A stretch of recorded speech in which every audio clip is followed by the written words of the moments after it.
आगामी लोकसभा निवडणुकीच्या पार्श्वभूमीवर राज्यातील 17 IAS अधिकाऱ्यांच्या बदल्या करण्यात आल्या.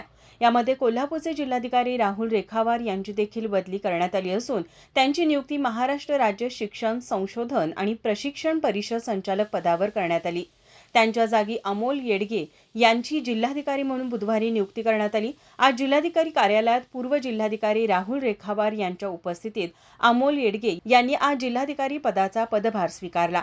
यावेळी जिल्हाधिकारी अमोल येडगे यांनी पत्रकारांशी संवाद साधला. आजच मी सकाळी कोल्हापूर जिल्ह्याचा जिल्हाधिकारी म्हणून कार्यभार घेतलेला आहे.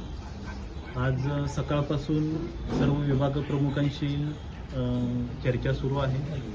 येणाऱ्या आठवड्यामध्ये सर्व विभागांचा आढावा घेऊन काही जे प्रलंबित प्रश्न असतील, काही विभागांमधले काही विषय असतील तर त्यामध्ये गती देण्याचं यापुढे काम केलं जाईल आणि शासनाच्या ज्या महत्त्वाकांक्षी योजना आहेत त्या प्रभावीपणे आपल्या जिल्ह्यामध्ये राबवल्या जातील यावरती माझा जास्तीत जास्त भर राहील. जी काही आपली जिल्ह्यातील विकास कामं आहेत किंवा कृषी प्रक्रिया उद्योगांचे विषय असतील, MIDCचे किंवा औद्योगिक विषय असतील, काही शासनाकडून मंजूर झालेले काही आराखडे असतील किंवा काही पायाभूत सुविधांची काही कामं असतील तर त्याच्यामध्ये एका टाईमलाईननुसार काम चालेल. काम सुरू झाल्यानंतर ते दिलेल्या कालावधीमध्ये पूर्ण केलं जाईल विभागांकडून.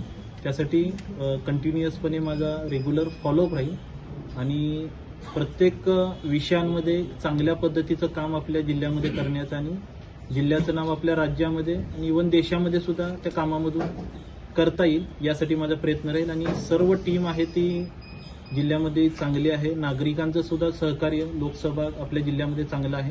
तर या सर्वांच्या मदतीने एक चांगलं काम केलं जाईल. तसेच कोल्हापूरच्या विकासाला तसेच नागरिकांचे प्रश्न सोडविण्यास प्रथम प्राधान्य दिले जाईल असेही त्यांनी सांगितले.